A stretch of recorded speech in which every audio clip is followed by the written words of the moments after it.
like lot of maid servants to do every service at every step. So by describing all these things,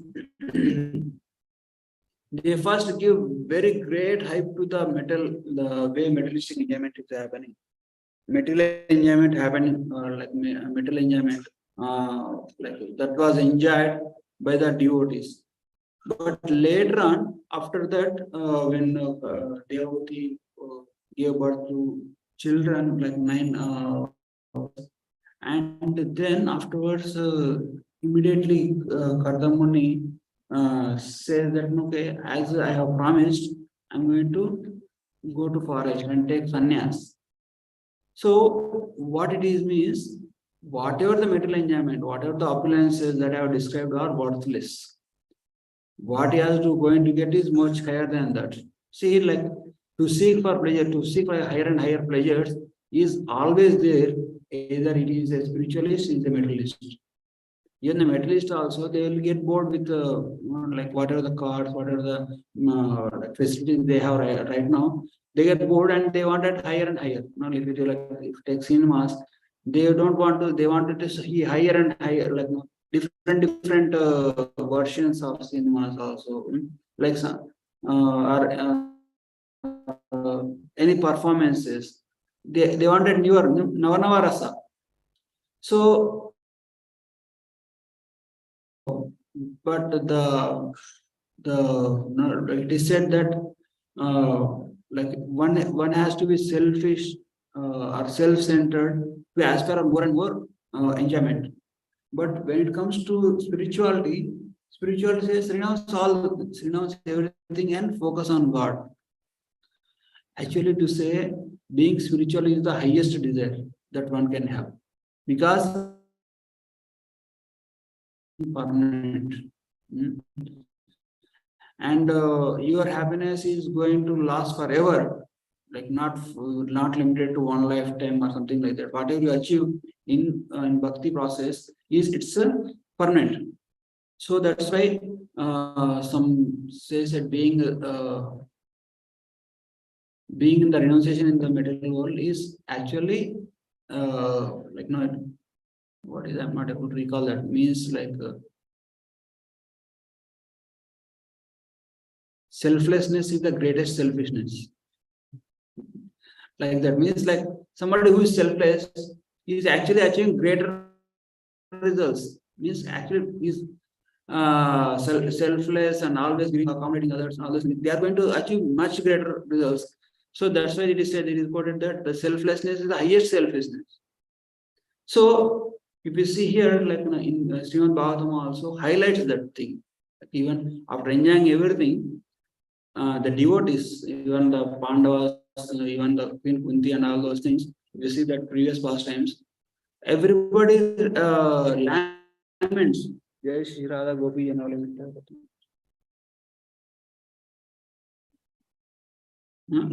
All the devotees, for example, the Pandavas won the Kurukshetra war, and the rule of entire earthly planet was under Yudhishthira Maharaj.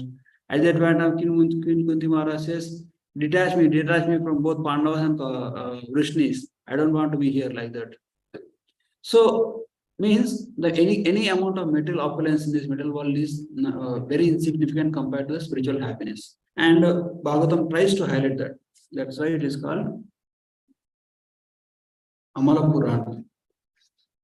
Because all the Vedic scriptures are centered around how you can enjoy, except like of course there are some preaching also, but not as directly as in Srimad Bhagavatam. So it is said that Srimad Bhagavatam, even the greatest devotees, they actually repent for their condition. Like for example, if you take the Devahuti, Mother Devahuti, she came from very high family. Means like Swayambhu Manu is directly her father, and she was married to one more great devotee, Swayambhu Kardamuni, who directly Lord himself appeared, and Lord was ecstatic to see Kardamuni, and he actually like now wept tears, like tears of joy, and that's how Bindu Sarovar was formed. So such a and Devahuti was connected to both of them. And Lord himself said that I am going to appear in the womb of Devahuti to Kardamuni.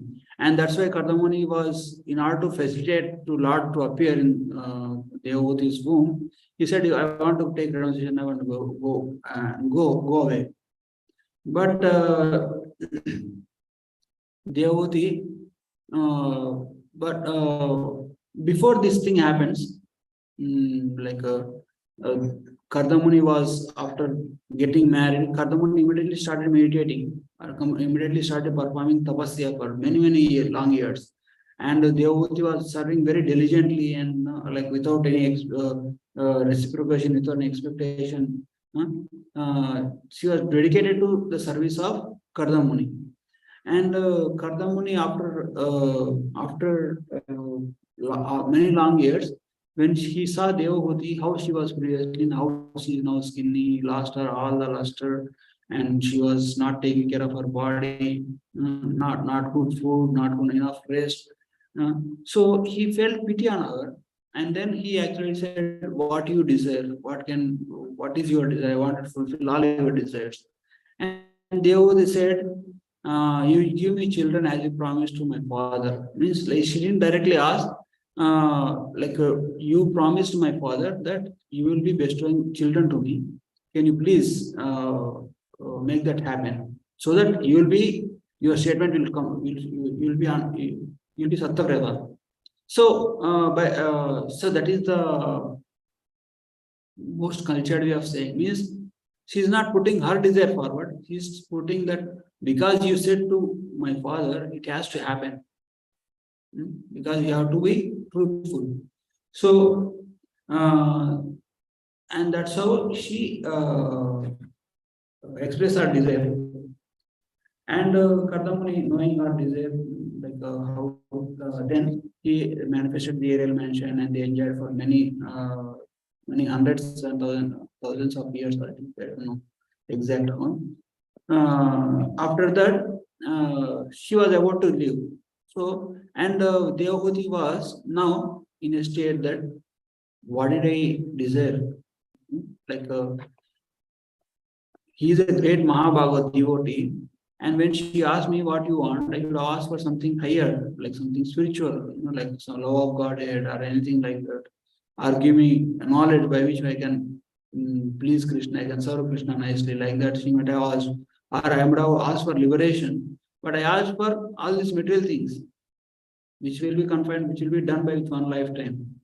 Even though I got the rarest of opportunity of being husband of Kardamuni, and being after pleasing him with so much of austerities, I asked for something very insignificant. That's what she feels.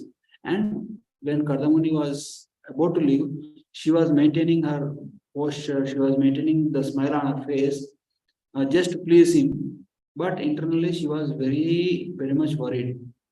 And she was requesting that, no, like, please give me spiritual knowledge also. Then Kardamuni said, and she started blaming herself. I'm very, like, very unintelligent, like that. She was blamed, like, just like the way devotees always try to take humble position. She was blaming herself. I am very not intelligent. I didn't ask for right thing, like that. So in Srimad Bhagavatam, like it is humility for them, but it is actually a lesson for us. In the case of Devahuti, it is humility because she already renounced the great opulence of her father and married Kardamuni. And even after marrying Kardamuni, she was performing very severe austerities along with her husband. And of course, after that, she expressed a desire to have children, and they both enjoyed. But uh, and she is taking very humble position that I'm the lowest. Means like I'm not intelligent. I don't know. I'm not wise enough to ask proper benediction. Also, like that, she was condemning herself. Now Kardamuni become very piteous upon her, and she said that no, don't blame yourself. You are actually faultless because everything has to happen according to the will of the Lord. because Lord Krishna, when Lord appeared in front of Kardamuni, he said, "You will be having 9 daughters and 1 son, and I will be the son," like that. So, because Kardamuni know all these things, he was very much confident that Devoti will attain perfection anyhow, because Lord himself is going to appear in this, Lord Achyuta means like here the word Achyuta is specifically mentioned, like infallible Lord, because um, taking birth in the material world is a fallen state. Like all of us, we have a swarupa in the spiritual world where we are serving Lord uh, in our own capacity. Means like one might be a tree, one might be a gopi, or a cow, any plant or tree or anything. And it is said that in the spiritual world, everyone is fully satisfied with their position. They don't want to exchange their position with anybody for any purpose. Even the blade of grass thinking that Krishna is reciprocating with me so much that no, I don't want to give away this position as a blade of grass. I'm getting dust of lotus feet of Krishna and gopis, and who can be more fortunate than me? I am the most fortunate. Everybody thinks like that. Even the cows, calves, gopis, gopas, everybody thinks like that. So, and we have that swarupa, and unfortunately, when we desire to enjoy independent of Krishna kept us here. So, I think I missed the track. So, in the same way,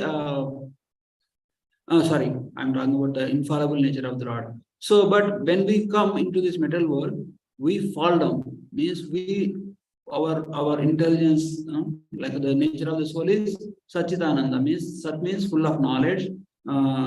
Sat means eternal. Chit means full of knowledge, and Ananda means always blissful. But when you come to this material world, our entire knowledge is caught up by the modes of nature, and caught by mind, soul is caught by mind, intelligence, and ego, and we will be forced to act in this material world, so that like we identify with ourselves with the body, and we totally forget our relationship with Krishna. That's a fallen state. But when it comes to the Lord doesn't forget about his position. Hmm? He like when he appears in the womb of Devavati, and when he becomes little bigger, he started preaching Devavati, Mother Devavati, all the Sankhya philosophy. So means Lord uses his devotees for his activities, for his appearance, for his preaching, and for all those things. So, and most important thing is Lord is never fallen. Means Lord never comes under the modes of natural nature. Means the material miseries, material conditionings will not apply to the Lord. That's why Lord is called, Kardamuni says, infallible Lord is going to appear in your home. So, Akshara, yeah, Akshara means infallible. So,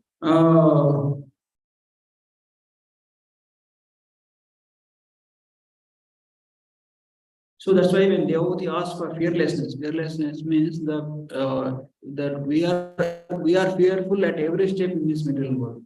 So when Devoti asks for fearlessness means getting liberated or going back to Godhead. Kardamuni assured that no, Lord Himself is going to appear in your room. How can you still be worried?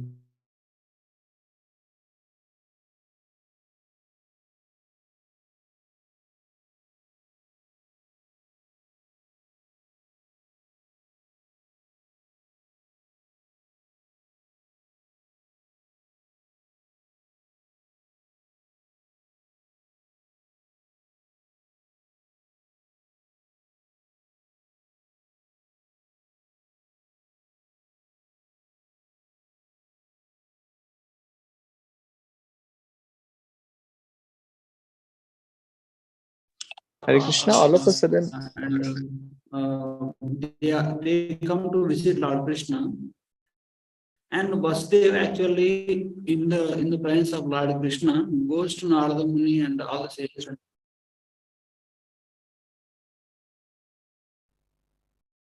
He goes to He goes to Vasudeva goes to Nardamuni and says, please enlighten me, how can I attain perfection of life?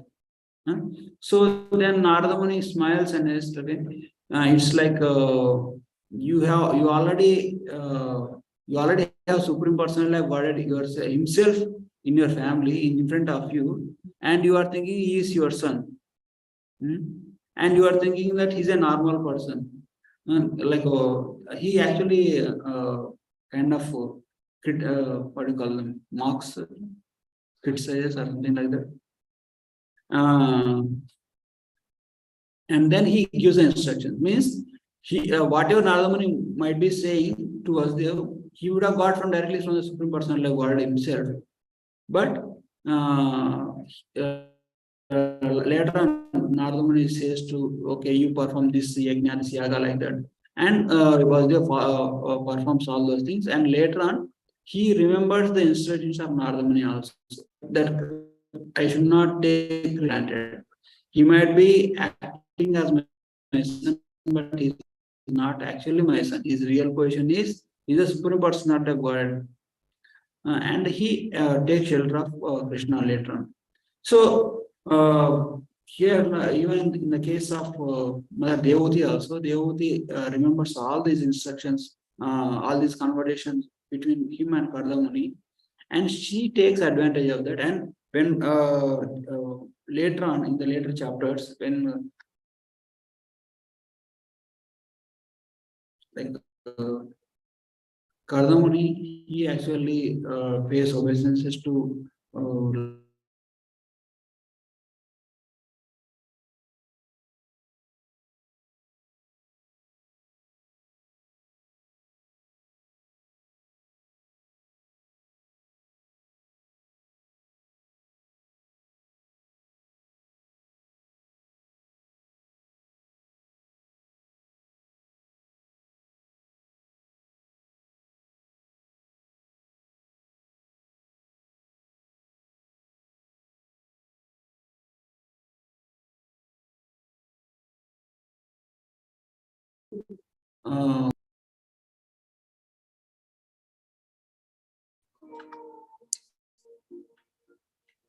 Hare Krishna, Prabhuji. We cannot hear you, Prabhuji.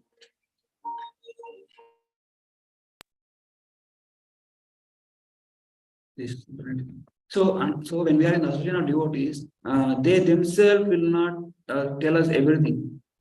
It is our duty to inquire from them humbly and then take advantage of their association and hear from them. Like even though you might be having some knowledge how to perform bhakti, how to do chanting, how to about different aspects of devotional service, but still, when we ask again, if you see the questions also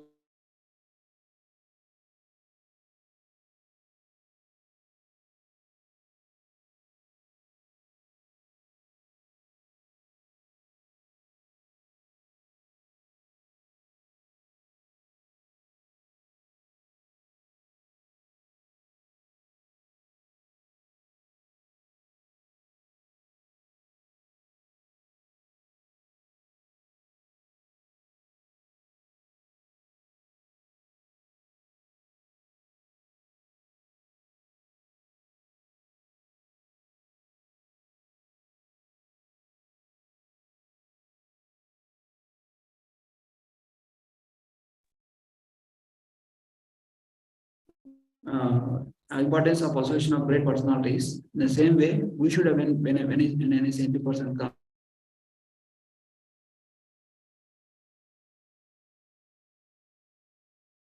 them. And also,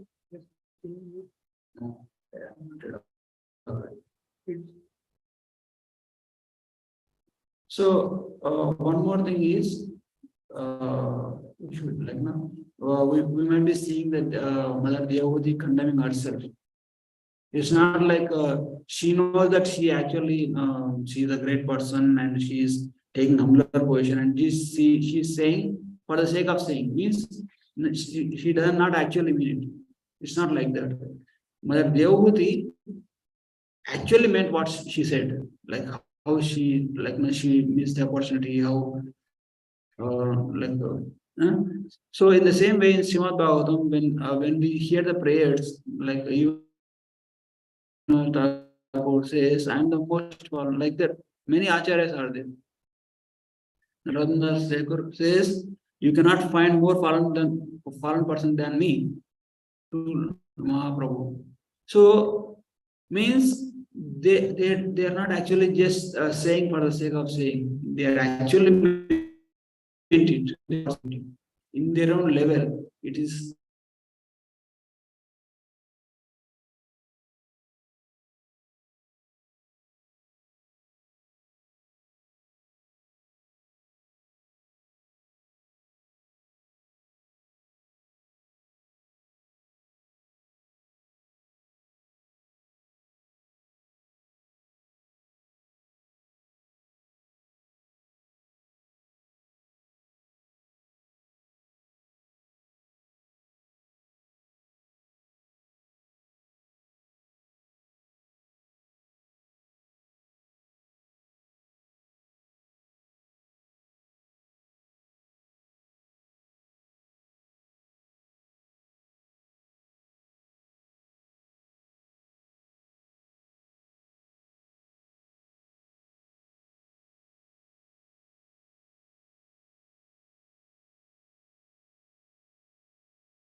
Yeah, I'm putting in some. we should show what we should be truthful. Like if you like something, you should say something. You should be truthful. Not fictitious. So that is the first and foremost qualified devotee. Then afterwards, our spiritual sadhana and everything adds up to that. So that is the base. It is being truthful, being very transparent with Guru and spiritual and other devotees is the basic quality of a Vaishnava. So that's how if you see all the devotees, whatever they say means they actually mean it. They are able to see their life means through their perspective, how they are in the great highest position, how they are actually they are able to see the fallen state also, how they are fallen. So that's why there is no limit to the spiritual advancement. Even the greatest of the devotees, even the gopis also, they are that we are not doing any devotional service, we don't have love for Krishna at all. When they say like that means they mean it means there is always scope for us to progress. So even the personalities like gopis and the are saying like that means and what to compare to our position. There is a long way for us to progress. So that means that is what we have to get that mood of humility and integrity and always try our best to make advancement in spiritual life. That's how we progress in our spiritual life. So if you have any questions, any comments, I will please feel free to share. Oh, thank you so much. You are very far from me. That's okay. That's it. Very good. They are able to do That's why I came here. that. This is also common. No, it's That's okay. It's not bad. Bro, any question? Any question? Thank you very much for The point of being non-religious, like we are, it's very hard because the crooked nature is so deep in me. So if you could give me some tips, not for the sake of saying, but actually to really. Yeah, we have to contemplate, Mother. We have to contemplate how, like when you say, Prabhu, you are great, you can see like great qualities in the devotee. You can pray to Krishna. You can pray to Krishna to show great quality. Of course, when a person comes to Krishna consciousness, that itself is a great achievement. This itself a great quality. What to speak of he being chanting, all four schools, and be getting initiated and serving the devotees. Huh? There might be little bit falls in everybody, but for us to make advancement, we should not focus on them. There is nobody in this material who is completely perfect. To say something negative about any devotee is the most whatever the term you can add, means like most unfortunate thing for us, because you are actually disregarding all the glorious qualities that devotee have, and you are actually, which is worthless. But when we pray to Krishna, when we when we go meet other devotees, instead of saying, "Oh, can you tell about the devotee or not?" That means tell about the glorious qualities of the devotee. You can discuss like that. Like no, I was very glad to I asked that question. How can you explain about Maharaj? Can you say some experience about Maharaj? Can you say about Maharaj? Like he is American actually, and I asked him. And he said, Maharaj is not duplicitous. Means when he says and when he acts in certain way, means he's actually acting. He's not pretending. Like no, he's not doing for the sake of doing. So that is a quality that we have to aspire to achieve. Means like when we are not like we should not show one face in one side, and then after they are not there, we will not do different opinions about it. There might be false. We should discuss this. Try should, of course, due to our conditioning, we may not be able to disregard them, but at least we have to focus on their good qualities and positive, more positivity, and tell more goodness about them.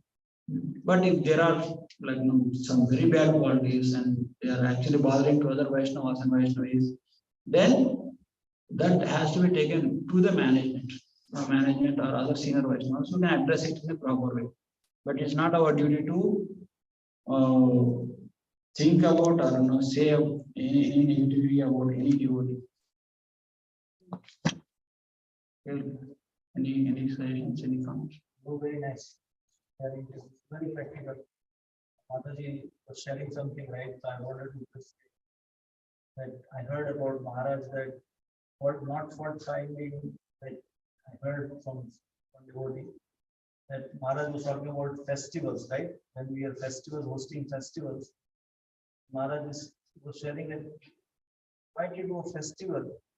You will never look for any fault or anything that can be improved. You will not look at that. You will only see how much devotees put an effort to put that festival.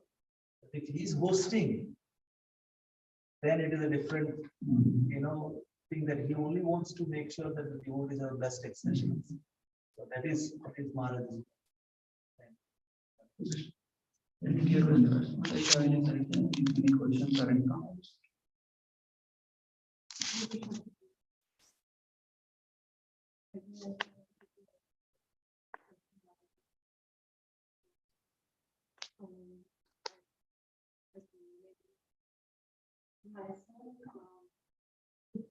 Very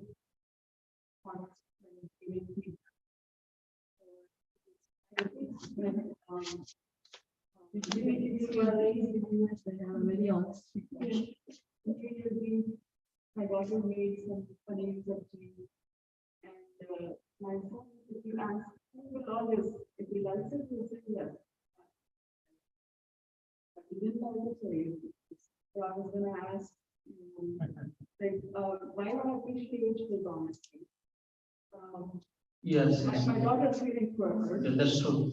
So it is said that That is more, yeah, very nice point, Mataji. So yeah, so when we speak, we have to speak pleasing to others. But if you want to, if he has to give feedback, yeah, like it's like, everything should be like made in like a sandwich. Means first of all glorify them, glorify whatever the positivity is there, and then just give that feedback like this, like whatever feedback that has to be given. Means like just like a suggestion. It's not, we should not highlight that thing like, oh, this curry is not good like that. You can say, okay, very nice texture, nice smell, and all those things, and also he can be grateful for the effort she has kept, to prepare, and also the affection that she is showing by offering to him.